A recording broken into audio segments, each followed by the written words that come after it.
parece que algo que debemos de tener y cuestionar de inicio es que la consulta efectivamente no es un fin en sí mismo, es un medio meramente. Y la cuestión aquí es cómo darle continuidad en caso de que no se reúnan los 36 millones. Y algo que me parece, platicando con algunos miembros de Morena, es que no está muy claro también este ejercicio de memoria, justicia y verdad. Quieren ver presos a los expresidentes, pero hay muy poca explicación hacia los ciudadanos en general para enjuiciar a los presidentes. Y algo también que me parece importante y muy rescatable de lo que has mencionado es esta cadena de mando. Ninguno de los presidentes o de la gente que perpetró los crímenes se mandaba solo. Y lo otro no podemos dejar en la oscuridad, que el modelo neoliberal también dejó víctimas por el lado económico, por el lado social y la violación sistemática a los derechos, particularmente a los pueblos indígenas, con las reformas estructurales. Antes de cederle la palabra y nada más en este ejercicio, me parece que es importante hoy traer a cuento que durante el régimen de Moreno Valle, de Rafael Moreno Valle, fueron más de 300 compañeros que estuvieron bien o presos, fueron procesados o algunos compañeros fueron asesinados. Hablo concretamente del caso del compañero Antonio Esteban Cruz por defender el río en Cuetzalan, que fue asesinado, el compañero Sergio Rivera, que está desaparecido de la Sierra Negra, y también el caso del compañero Manuel Gaspar. Y veo que no hay esta conexión entre el enjuiciamiento a los presidentes con lo que ha sucedido en el caso de Puebla. Con esto le cedo la palabra al compañero Juan Pablo Jardón del Movimiento Comunista Mexicano. Adelante, Juan Pablo. Bien, muchas gracias, Gerardo. Buenas tardes a todos, bienvenidos. Bien, ya entrando al punto, si están en duda las probabilidades de lograr consecuencias jurídicas para investigar, enjuiciar, sancionar a los expresidentes, sobre todo a partir de los resultados de la consulta popular. No son 36, son grosso modo 37.5 millones quienes constituyen el 40% del padrón electoral, lo cual no quiere decir que todos puedan o tengan que hacerlo por el sí, sino que de esos 37,5 puede haber quienes estén por el no, pero la idea es ganar la mayoría por el sí.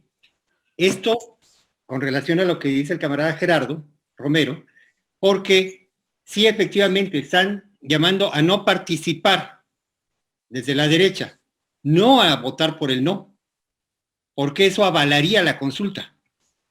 Entonces, hay que provocarlos, hay que llevarlos a que digan que no, pero en la boleta. ¿Sí?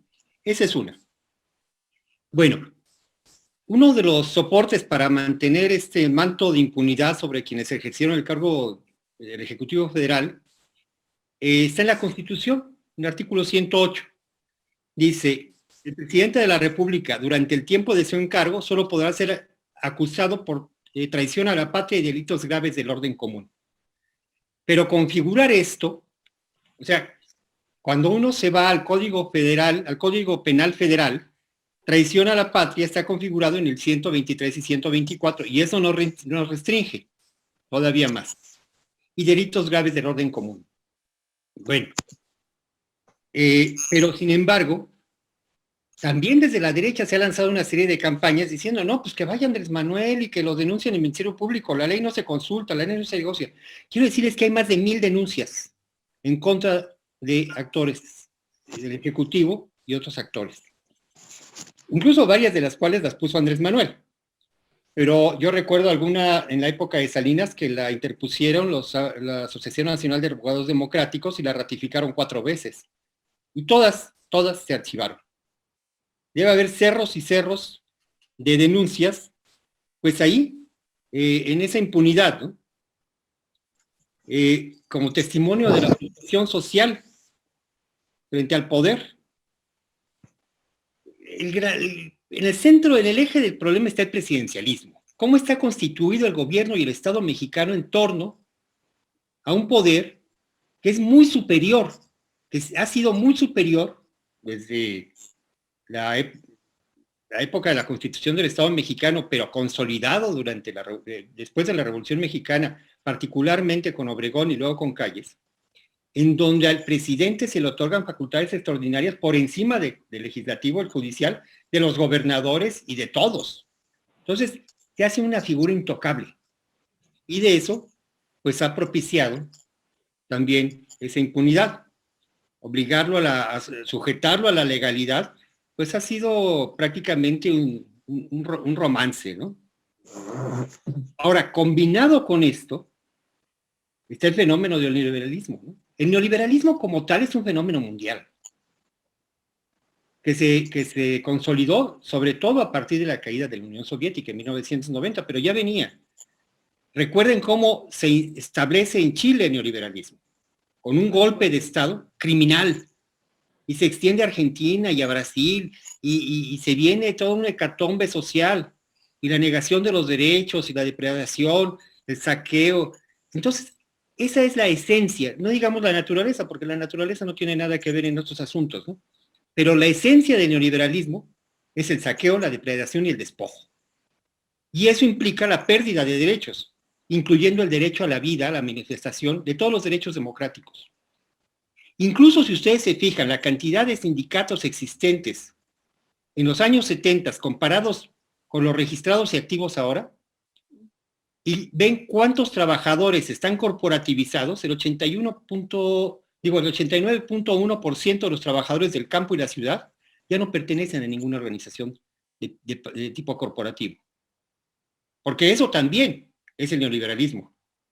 Así como tienen a los trabajadores en los Oxxos, que se sienten asociados, o en los Walmarts, que no tienen derecho a nada. ¿Sí? Eso es el neoliberalismo. Ese es el crimen del neoliberalismo, pero eso es la forma en donde, recuerden lo que dijo uno de los fundadores del neoliberalismo, nada fuera del mercado puede ser racional. Y los derechos, la justicia, la democracia, pues no son asuntos del mercado, por lo tanto, pues no vale la pena. ¿Sí? Esta derechización mundial, a partir de Reagan, Thatcher, Karol Wojtyla y todos los agentes locales, muchos de los cuales fueron, no solamente en México, educados en las grandes instituciones del imperialismo, en donde les enseñaban cátedra de cómo implementar el neoliberalismo, ¿sí? Bueno, se corresponde con toda una implementación que tiene que ver con el consenso de Washington. El consenso de Washington sucede en la misma época, en 1990, y se apoyan las instituciones del imperialismo surgidas después de la Segunda Guerra Mundial. La OTAN, el Banco Mundial, el Fondo Monetario Internacional, la Organización Mundial de Comercio, la CIA, que bueno, esa surgió en los 50. Pero en México suceden 2 tránsitos de manera simultánea. Una, que es desde la última fase del periodo de López Portillo, ya lejos del milagro mexicano, ya había hecho crisis desde cuando Luis Echeverría, cuando se acrecentó la deuda externa, ya no había manera de destinar recursos más que para satisfacer las demandas de infraestructura del capital internacional, para atraer inversiones, decían. Se aceleró la fuga de capitales, se cayeron los precios internacionales del petróleo, etc. Entonces, hubo un enorme incremento de la deuda pública. Fue el primer gran salto, y Mónica se está especializando mucho en este tema del pago de la deuda, a partir de una exigencia que tenemos por la suspensión. Bueno, pero con López Portillo, en su última fase, recuerden que se pusieron en venta, se decretó la extinción, la venta de las unidades habitacionales del Seguro Social. Se empezaron a imponer los topes salariales más severos. Se redujo, se contrajo el gasto social, y todo esto tuvo que ver, evidentemente, con las exigencias del FMI, esas exigencias, y del GATT. En México acababa de firmar el ingreso a esta organización de comercio, el GATT, y el FMI exigió el adelgazamiento del Estado y la modificación del marco jurídico general para permitir el acceso del gran capital hacia las actividades estratégicas. Pero en México ese neoliberalismo adquiere características muy particulares. Es decir, siendo un país con un tremendo centralismo autoritario, sobre todo en el Ejecutivo, con esa tradición caciquil de poder, con una plaga de corrupción establecida de manera institucional, bueno, lo que hizo el neoliberalismo fue exacerbar la represión, la violencia y la anulación de los derechos democráticos de los pueblos y las comunidades. Y eso para legalizar el saqueo, la depredación, la rapiña y la superexplotación de los recursos y de los trabajadores y las trabajadoras. Cuando llega Miguel de la Madrid a la presidencia de la República, eso evidentemente estaba supeditado, y eso lo discutíamos en esos años. Bueno, la mayoría de ustedes son bastante jóvenes. Mónica debe haber tenido como 5 años. Pero era el cuadro necesario para satisfacer al FMI. Era el tecnócrata perfecto, el tipo gris. Lo que hizo fue un pacto. Ustedes dicen pacto por México. Bueno, el primer pacto, que era unas manitas así, que después salió de ahí el símbolo de solidaridad, lo puso Miguel de la Madrid. Los sindicatos hicimos el pacto de acción y unidad sindical. No prosperó de entrada tan severamente el neoliberalismo en ese entonces porque todavía había organizaciones de masas. Y nos movilizamos en el FENDESCAC, Frente Nacional en Defensa de la Economía Popular, ¿qué era? Bueno, y el otro era el CENDEP, Comité Nacional, que eran la de los partidos y la de las organizaciones sociales, digamos. Eran dos grandes frentes, que fue la primera vez que le aventaron un bombazo a la puerta del Palacio Nacional en una provocación, me acuerdo, en una gran marcha que hicimos. Pero también hubo grandes movilizaciones, incluso hasta de los charros. Los petroleros, ahí empezaron a romper la quina, ¿sí? Utilizaban las movilizaciones del 18 de marzo, digo, porque a mí me tocó estar en Pemex una temporadita, y ya había distanciamientos, ya había rupturas, ya había fracturas dentro del régimen. Y esa fractura conduce a una crisis política muy severa. Pero además, en el 87, gracias a la aplicación de esa política económica neoliberal, se viene el crack bursátil de octubre del 87. Se cae la bolsa y se desaparecen miles de millones de dólares. Entonces viene una crisis económica espantosa que agudiza la que ya estaba encima, que veníamos arrastrando desde tiempos de Echeverría, de la devaluación 76. Bueno, llega ese momento, ¿y cómo lo resuelven ellos? Con un gran fraude, el fraude del 88. ¿Sí? Un fraude que pueda resolver la crisis política y darle una salida de continuidad para la crisis económica. Todo esto como introducción, porque a partir de entonces, desde la Madrid, pero particularmente con Salinas, se realizó una apertura de la economía nacional de manera indiscriminada, muy rápida. Se incorporó a la economía nacional a lo que le llamaban la globalización, de manera subordinada, obviamente, de manera subsidiaria. Se redujo la participación del Estado en todas las actividades estratégicas. Voy a sacarlo, allá.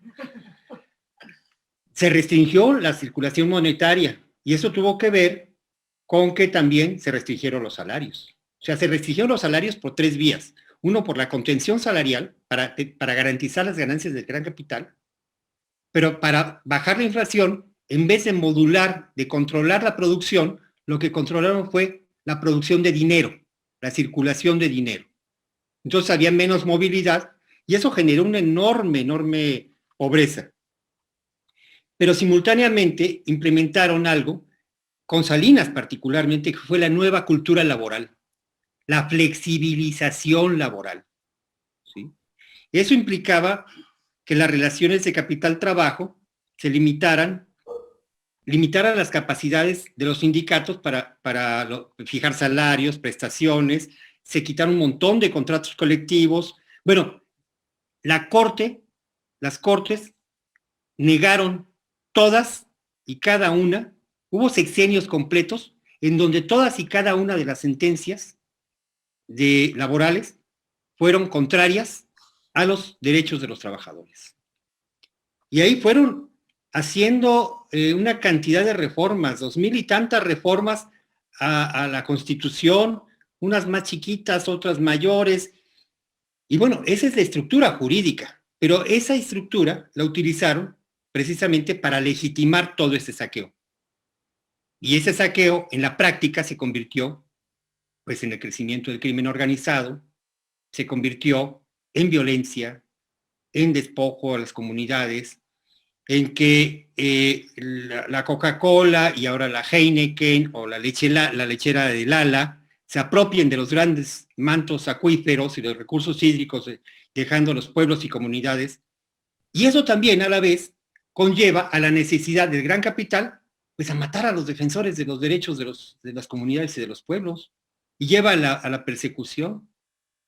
Y bueno, llegamos después con Fox y Calderón, con un fenómeno que ya venía, con toda esta crisis de acumulación capitalista, que es el de la acumulación capitalista por la vía delincuencial. Y se genera una burguesía delincuencial. Y ahí están el Chapo y el Mayo y todos ellos. Grandes burgueses en el sentido literal. ¿Sí? En el sentido de cómo expropian la plusvalía de los pueblos. Pero eso se hace un componente necesario dentro de la economía nacional de estos tipos.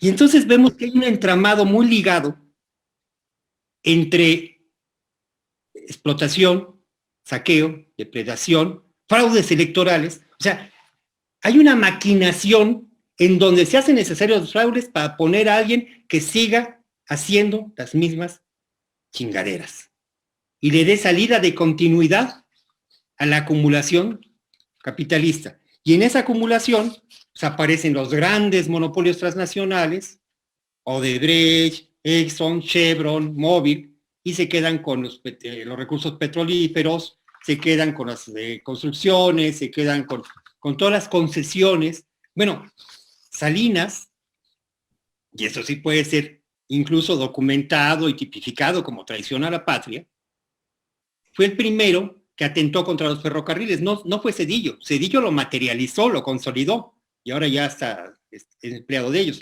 Pero Salinas, para beneficiar a una gran corporación de transportistas, en donde ellos tienen intereses, además la familia, privatizó las carreteras, y empieza a cerrar los ferrocarriles para que todo el mundo tenga que transportar en camión y pagar cuotas carreteras.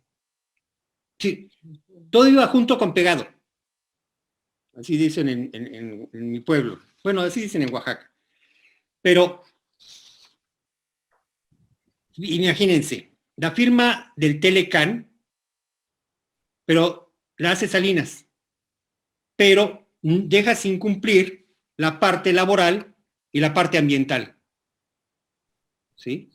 Luego, otro, por ejemplo, Calderón, la cuestión de la seguridad nacional. Digo, eso sí es una traición a la patria. Meter en el plano geoestratégico, geopolítico, a toda la nación, con el Plan Mérida y el ASPAN y toda esa serie de acuerdos militares, policíacos, para permitir la intervención directa de agentes de la DEA, de la CIA, de no sé cuántas agencias imperialistas en territorio nacional, bueno, quien diga que no es traición a la patria, pues es que no, o sea, no entiende nada. Entonces, bueno, hay una serie de elementos por los que sí pueden ser juzgados. Ahora, la otra, yo coincido con el tema este que plantea Francisco. Esa es una enorme oportunidad para salir a la agitación y a la organización, para retomar nuestros vínculos con el pasado, pero también para romper, no solamente a través de la denuncia y la agitación, sino para exigir una modificación a las formas de participación de la sociedad mediante la consulta popular, el referéndum y el plebiscito. Miren, Huachi, quizá porque en Puebla no ha sucedido y ha sido más bien a nivel local, pero en la Ciudad de México ha habido grandes consultas. Más allá de la consulta zapatista, que fue, digamos, informal, en la cual participamos muchos, en su momento, o la consulta ciudadana que fue en 92, creo, cuando se le exige al gobierno federal que las autoridades del entonces Distrito Federal puedan ser electas.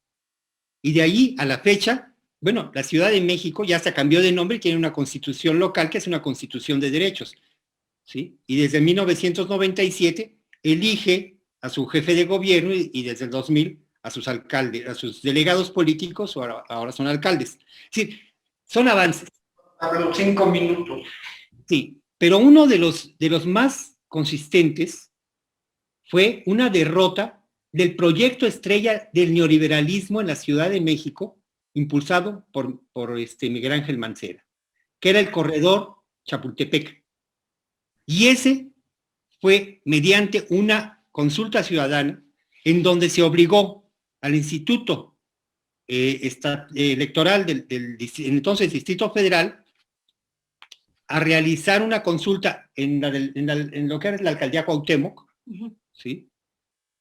Para preguntar a los ciudadanos si estaban o no de acuerdo con esa obra. Y Mancera perdió, ¿sí? Y esa fue una lucha que se dio desde la base. Compañeros quienes venían desde el comercio ambulante, desde la lucha contra la instalación de los parquímetros, sí, o sea, una cantidad de organizaciones que lograron conjugar. Incluso estuvieron ahí quienes no estaban muy de acuerdo, pero en un momento determinado, por cuestión estratégica, les convenía pegarle a Mancera, ¿sí? Entonces, bueno, así sucede en la política, de algún modo. Yo creo que esto hay que seguirlo llevando hacia adelante. Si en Puebla pudiéramos implementar mecanismos de consulta popular, por ejemplo, para evitar que la estrella de luz se traslade al barrio de San Francisco, o para cortarles las aspiraciones de invasión con sus proyectos de destino de obra pública al nuevo presidente municipal panista Eduardo Rivera, bueno, pues hay que hacerlo. Hay que utilizar estos mecanismos, hay que madurarlos y hay que explotarlos y llevarlos más allá. Cualquier mecanismo de consulta es un avance en una sociedad en donde siempre se nos ha negado el derecho a la participación, en donde lo hemos tenido que practicar muchas veces desde la clandestinidad durante mucho tiempo. O donde simplemente, como decía Salinas de Gortari, ni los veo ni los oigo. Entonces, miren, no se pueden desligar los hechos particulares. Toda la serie de comisiones de delitos, de entreguismo, de todo lo que hicieron, del entramado montado para la ejecución, de los fraudes, del negocio, del bizneo que hicieron. ¿Sí? El constitutivo de traición a la patria debe ser visto en conjunto, como una maquinación, como una conjura en contra de la nación, que correspondió a una forma de organización de la economía mundial en un momento y el cual se agotó y con la que hay que romper. Y entonces este acto tiene que representar esta ruptura, pero desde abajo. Por eso sí debemos de convocar a la participación y a votar por el sí, por todos los medios, no solamente en redes, salir a las calles.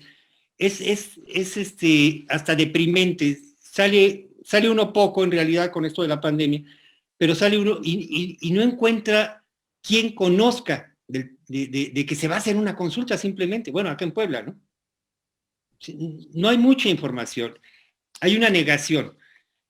Se ha atacado mucho al INE porque no ha dicho nada, no ha dicho dónde van a ser las casillas. Por ley el INE está impedido de hacerlo hasta el día 15, y a partir del 15 tendrá que brindar la información. Pero es tan ambigua y tan torcida esta ley que se logró medio negociar entre las fuerzas políticas en el Congreso, y todavía en mayo se estaba modificando, que nos da chance, no está prohibido, que hasta el día 1 estemos convocando. Entonces hay que hacer todos los esfuerzos por el sí y por las masas. Y si no llegamos a los 37.5%, 37.5 millones de votantes, como sea, esto ya es un juicio popular y se está dictando una sentencia social en contra de esos actores. Y representa un avance, pero es un avance que hay que organizar. Yo ahí lo dejo porque sigue. Hay que seguirlo. Gracias. Gracias, Juan Pablo. Y efectivamente, quizá aquí en Puebla no me meto.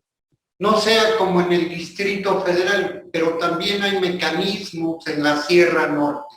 ¿A qué me refiero? Las asambleas comunitarias e indígenas para rechazar los proyectos de muerte han sido un parteaguas, no solo en Puebla, sino a nivel nacional.